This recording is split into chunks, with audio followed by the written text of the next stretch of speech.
Hello, everybody, and welcome to the Sunny Side podcast. Today, I am joined by Michael Lisi. He is the founder of a company called Maltek Solutions. I am going to let Mike introduce himself. Mike, how are we doing, good sir? Hey, good afternoon. Appreciate the invite. Appreciate being here with you. My name is Mike Lisi. I founded Maltek Solutions back in 2021. We just finished 5 years of service, so going strong. Nice. Everything's onwards and upwards. I'm also the Congratulations. president of a nonprofit called Red Team Village, which is focused on cybersecurity education, training, and sharing techniques of the offensive security industry. This is great. Okay, so I can't wait to unpack your journey over the past 5 years, what you're doing. Could we hear a little bit about your journey, Mike? What kind of led you to start your business, and where you kind of are now with it? Yeah, the business side of it was not a traditional start. I was working for another consulting company for probably 4 or 5 years. It was between Okay. 2014 and 2021. I was working for another consultancy doing offensive security work, doing penetration testing on networks and web apps and those types of things. And then on the side, I spent a lot of time volunteering for college students, getting them some hands-on training and techniques, and just kind of distilling what I'm learning in the job Yeah. to students that are in college. And that volunteer effort turned into an opportunity for a paid effort through a funded grant from the National Security Agency here in the U.S. So I had to make a decision. Do I try and continue down this path of working for another organization and then trying to carve out time for the secondary job with everything else going on? Or do I try to change things up a little bit? And that's how Maltek Solutions was started. I decided to step away, do some freelancing, do some work on the side for these college students, and then basically see where that journey takes me. And now, 5 years later, the NCAA Cyber Games, which is the event that was funded from that, is still going strong. The company that I started has grown from freelancing into an actual small team, and we've been, consistently growing from there. And honestly, it's all been going really well. I'm surprised as anyone else would be, but also really happy at where it's been. That's great. So, could you tell us a little bit kind of about your value proposition and like the outcome that clients get when working with you, and how that's kind of changed from now back to 5 years when you first started, if that makes sense? For sure. There was two things that really kind of came up from that. So when I started, I did a lot, like I said, freelancing and subcontracting. That brought in a majority of the work, and it still brings in quite a bit of our Yeah. work opportunities at Maltech. And the way that we really structure our offerings and the way that we approach customers directly is through collaboration. One of the things that I've learned over the past 10 years of doing this type of work is that all these businesses are really in different places, and trying to fit like a one size fits all solution into their penetration testing or their security evaluation or their security program Yeah. evaluation, anything like that, it doesn't really make sense for us. So the way that we really focus on that is finding out where they are in that overall security program process, and then finding ways where we can improve or provide additional value there in such a way that it fits like their budgets, their timelines, and their specific needs and concerns. Okay, nice. And what? So how was that changed from when you first started though? Like, what was is there like a particular moment that you thought, okay, we need to shift something, or has it all been kind of smooth sailing? Oh, it's definitely not smooth sailing. That's for sure. Nothing ever is. Yeah. No, it never is. There's been a lot of changes. So back in 2021, there was seriously still a huge push for a lot of investment into security, a lot of hiring, not just for my company, but many companies in the industry. We saw a lot of investment in that cybersecurity space. After the COVID stuff started slowing down, we saw a lot of that shrink back down a little bit. So right now, the big area is that organizations have smaller budgets for their security, as that always happens, and they're trying to obviously do more with that. So the way that we've really pivoted and tried to address that is by being straightforward and being upfront with them about that collaborative effort. Hey, they want us to come in and say, like, I want to see what a realistic scenario looks like. I want to see what you can find if I give you no information. And the way that we approach that question is telling them, like, well, if we were to do that, it's going to take us significantly more time and it's going to cost a lot more money, which that's not going to get you any better results than if we have a collaborative discussion and then let us do the hands-on practical assessment stuff that's going to get you the actual results that you care about. So let's like compress some of those other things to save time and effort and then get you, some better results there. And that seems to be really resonating well with the customers that we work with. And then obviously you have that transition to AI for supplementing what we do and helping to improve our efficiency and our processes and all those types of things. So we're in a whole new wave of trying to adapt and adjust with those new tech that's coming out. Nice. So are you like on a retainer, or is it like project based your stuff, or how does it work? Largely, it's still project based. Yeah. So there's a few that are transitioning more into a retainer based or into like a long term relationship. Most of the initial projects and things that we do with our customers are just a project, a one time thing. They're looking to either do their yearly assessment or their due diligence or something related to compliance. And typically after working with us, they find that the process has been good, the results are really valuable, and we're turning more of those into some longer term relationships instead of just, a one-off project. That that makes sense. So would you almost like, are you kind of trying to take them on into being like an MSSP, or is that not something that you'd like? Would you not want to look after their whole kind of thing, if that makes sense? Yeah, we're getting into that a little bit more. We started off really just focusing on the pen testing side of it and that security consulting area and the hands-on part of it. But as we've continued to evolve and grow, there's been a lot of those situations where we have those conversations with customers and they're like, we could use some more of your insight and some of your guidance with some of these things. So I think over time we're starting to expand out on those services more towards the MSSP side of things, but we haven't fully committed to that yet. That makes sense. And what do you think are some of the main things that your kind of prospects and your clients are getting wrong with their cybersecurity before working with someone like yourself, Mike? Well, it's the same problem that any real business owner has. Their goals when they started that business are to do something specific. They're going to sell something, they're going to offer services, they're going to do whatever that is.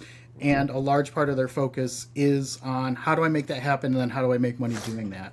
Their focus isn't always on how am I protecting myself from cyber threats or threat actors or any of those types of things. So typically when we start engaging with them, they either have a very immature security program in place, they're just starting to look into that, or they're starting to see that there's some requirements in place in order to either land new customers or new contracts that they need to show that they've been doing something to protect themselves for it. And that's when they come to us and they want to start discussing, okay, what is this? What do we need to do here? What do I need to care about? Because, as a business owner, they're not versed in cybersecurity. That's not where their expertise is. So they're trying to find somebody that can talk to them realistically and somebody that's not just trying to sell them, a whole book of services that they may not need or that don't really make sense for what their risk profile is. That makes sense. And what would you kind of say your main differentiator is from other kind of companies? Have you got something that springs to mind? I mean, from my side of it, I'm not a sales guy, so I tend to shoot myself in the foot more than not by, telling them, hey, this doesn't really make sense for you. You know what I mean? Like, they may ask for like this whole series of things that they've read or they got from ChatGPT or whatever that they found online, and then they'll get into a conversation and we're just like, you know what, this doesn't really make sense based on what your concerns realistically are. So let's just talk about what that is. But what I found is that over time, that ends up being more rewarding for us because we actually just take care of what their needs are, give them a practical path forward, and then typically they're going to come back and say like, you know what, I appreciated that. I appreciated the, the straightforwardness, the honesty, that trustworthiness, which is really important for us.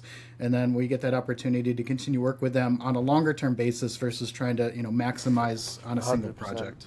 And the trust is the main thing that you're always trying to get, isn't it? And that what definitely will give you the trust. I want to dive into a little bit more about entrepreneurship and your journey. Like, what is there any kind of lessons or anything that? So, is this your first business? My first business, yes. So there must have been something, some roadblocks. I know there's always something, isn't there? There's probably something this week that's annoying you, but there's always things that you've kind of overcome and then you've learned from. Would you mind sharing a few of those, Mike? Oh gosh, so many. Just right off the bat when I decided that I wanted to do this freelancing side of things. My manager at the time, who I still in contact with, who I was talking to, he said, I basically the proposition was, hey, I want to continue working with you. I'd rather switch to a contract role instead of a full-time employee role. What do you think? And he basically came out with me and he said, okay, here's a bunch of questions that we need answers on. What do you got? And I just had no planned answers for any of those things. Yeah. So thankfully, he was really kind, and he was able to kind of give me some feedback on what I should start thinking about from that. And then on the business side, I really started to get involved with local like entrepreneurial groups and other business owners, so that we could get together and talk about the challenges that we come across and what other people have done to address those, and really just trying to find a mentor in that space that I can trust, that's not trying to sell me something, obviously. And then I can just reach out to them and get some, guidance and some feedback that helps me make the decisions that make the most sense for the business. Yeah, and I think that's key. So, is there any kind of particular problem or bottleneck that once you've overcame it has been a bit of a what's the word, like a bit of like a whoa, yeah, like we needed that, like bit of a boost in the right direction? Absolutely. There's a saying that I came across, and I'm sure I'm going to butcher it here, but it's basically like when you're starting a business, you're not really necessarily starting a business. You're just creating a job for yourself. Yeah, And there's this transition that really has to happen where it becomes more of a structured, actual, well-running business versus just a job that you created. And there's a lot of work and effort and thought that needs to go into that. And in fact, I learned a lot from a book that was recommended to me called Built to Sell. It was an awesome book about a consulting type of company and the challenges that they came into, basically on how like a single entrepreneur or a single founder person needs to figure out how to create and structure the business such that they could sell it if they wanted to, but regardless of whether or not that's their goal, they need to structure it in such a way so that it operates that way. And that allows you to, eliminate yourself as the bottleneck, because that's what I ended up seeing, is that everything required me as part of that. Every decision, every project, every input, all the execution, those types of things. And that ends up becoming a problem as you get bigger. So that creates 100%. challenges that you need to start addressing and figuring out. And how have you removed yourself bit by bit? Like, what's been the process behind that? Number one for me was adding employees that understand like my passion behind it and the things that are really important to me. So I'm very focused on making sure that we're doing right by the customer, making sure that we're doing the best possible work that we can, and then abiding by like those guiding principles and throwing them into all of the like understanding of the business. So my first employee that I hired, I threw him on all of the planning calls, all the scoping Yeah, calls, all the contract discussions, all those things, because as somebody that was not like super well versed in the industry, he got all of this insight into, oh, these are the things that like the customers are caring about. This is the stuff that's leading to our success. And as he got thrown into all of those things, he understood that approach much better, and that allowed me to entrust and delegate all of these new tasks and responsibilities to him, and understand that he's going to execute on those the way that I would as if it were me, and that really helped eliminate some of that yeah. stress. That's a really good way to do things. So, what is your day like spent on now then? Like, what would you say like an average day looks like for you? Are you still much in the trenches, or are you doing sales, or how's it looking? Yeah, so I'm still a little bit in the trenches, not as much. I realize I can't be in the trenches as much as I wish I really Yeah, want to be. I still yeah, love just like hacking on web apps. It's still yeah, just so much fun. But with all the things that we're doing, a lot of my time now is helping guide, the decisions on the business, helping create, new service offerings and new packages and things, identifying new markets that we could, reach out to and try and grow the business within. And then obviously still mentoring the team and bringing on some new junior testers and those types of things to instill those same values into them so that they can, get up to speed on what we do, and learn the role, learn the expectations, and really just grow in the same way that, my other employees have been able to do. yeah. Absolutely. And in order, I assume that obviously you are looking to get to the next level. You're looking to grow this business. Like, what do you think would have to change for you personally as the main man, and in just the business in general, to get to that next level? Is there anything that springs to mind, like a particular like, a reshuffle around, or anything that you need to add or remove? Well, the big thing for us right now is to really continue to spread the awareness and like the knowledge of who we are and what we do.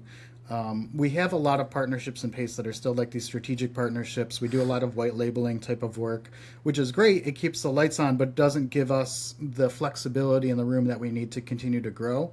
So a lot of my focus and a lot of the efforts right now are growing our direct client profile and our list of clients that we actually work directly with instead of ones that we work with indirectly through partners and subcontracts and those types of things.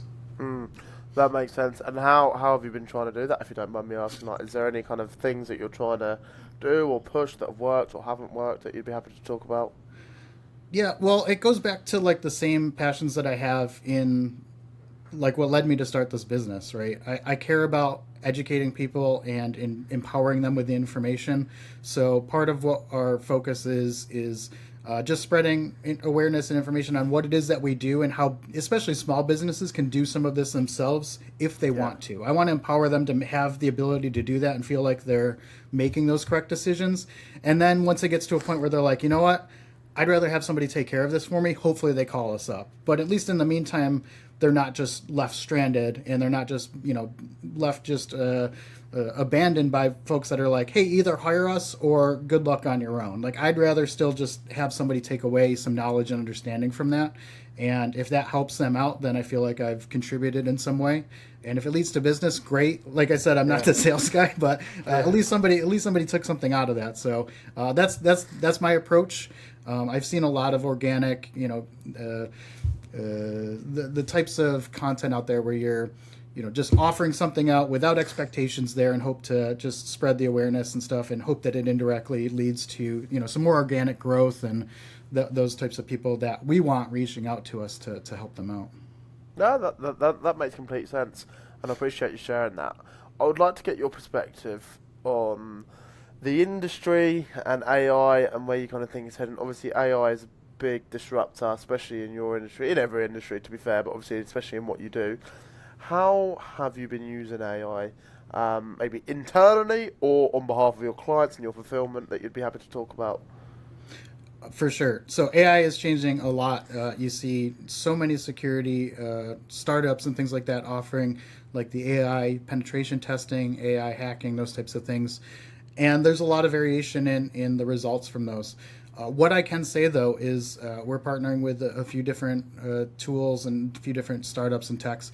And I've seen the benefits of it enhancing what we do significantly, such that a few of the tools that we've started to implement have allowed me to perform a web application test with a similar level of comprehensive approach of how well we cover the application, and we're able to do that in such a way that we can spend 30 to 50% of the time that we would usually spend and still get to the same level of results. So by combining me with AI or somebody with my skill set with AI tooling that's properly set up and tuned and operational, we're able to just get so much more value for the customers in the same amount of time that's been awesome. So that's been one way that we use it. And then obviously to help us with deliverables and those types of things. So we have, a list of all of the findings that we've come across in the past and just being able to help create our write-ups and create documentation and those types of things. And even just create new test cases and those edge cases that we don't come across very often. We can use the AI tooling to pull up oh, this is what I wrote up a year ago and I haven't seen this since.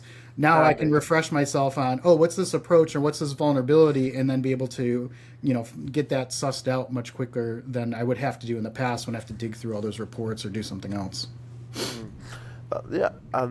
When you're internally and you're using tools and software, how do you make sure that your team are using it correctly? Because obviously AI is you kind of got to know.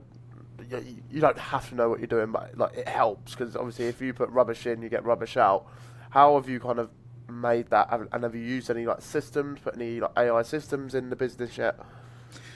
We're using a few different things and we're evaluating some of those. The biggest thing for me is the security side of it, right? Yeah. So no matter what we're using the AI stuff for, we're very hesitant to use it for the actually consumption or ingestion of any actual client data or vulnerabilities. So there's a lot of manual processing that we still have to do to anonymize or extract any specific details about an engagement in order to help us leverage the tooling. But I have seen that there's been some improvements there. Some of the providers there are able to allow you to use it a little bit more openly without having to worry about that side of things as much. But I'm still deferring on the side of caution. So when we're not sure, we'll run it locally instead of reaching out to the Anthropics or the OpenAIs of the world. But in some cases, those are just like such better tools that will just create processes that help us do it in such a way that we're not compromising anything related to our customers.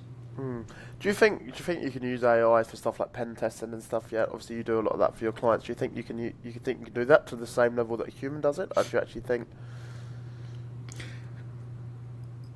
autonomously on its own? No, I think that it's not quite there yet. I think that it does some things phenomenally well.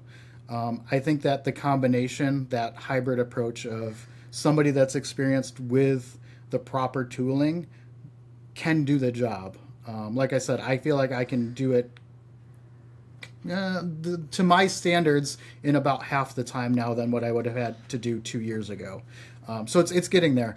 The things that really crop up are the fact that the AI itself is non-deterministic. So you can't reliably ensure that it's going to do things exactly the same way every time, cover it exactly the same way that you want it to, in the way that like a person with a checklist or with guidance and good documentation can reliably do so. But I think that filling in some of those gaps, it still does a really good job. So we're getting there. I see a lot of improvements. So by the time this airs, there's going to be some changes to it. But I don't think it's quite there yet. I think it's going to get much closer. What do you think that for the whole of 'cause obviously everything that you do, like pen tests and all of that, you can probably use AI for a lot of it. Like there's probably tools out there. Do you think there's anything that is actually fit for purpose? Not that I've come across yet that's completely hands off and doesn't need any sort of maintenance or oversight or tuning or some other things. For some of the ones that we have used, we've seen that it does a pretty good job if you can run it multiple times. It might find some things differently or find something new that it didn't the first time. But that still creates those gaps of, well, how do we know if it's been comprehensive enough? How do we know that the confidence is there, that there's no false positives, right? I've even had a few where the tooling has come back and said oh, this is a finding, and it's certainly not a finding. So there's still, like I said, still some questionable gaps in that software or in those processes yet. But I think that, as more attention is put into the AI security space and pen testing and those types of things, we're going to find some real improvements there. In fact, like I said, some of the tooling that we use is really showing a lot of promise. And from my perspective, that's great because it's going to allow a lot more customers, especially smaller customers, to benefit from the expertise that a human can bring, but at a much lower cost and a lower time scale. 100%. Do you think it will ever get to the point where it can just be a bit more self-sufficient, like to do a pen test so you could just click a button type of thing? Do you think that will ever get there? I don't know. It's a from my perspective, I hope not, because I still want to be relevant a little bit.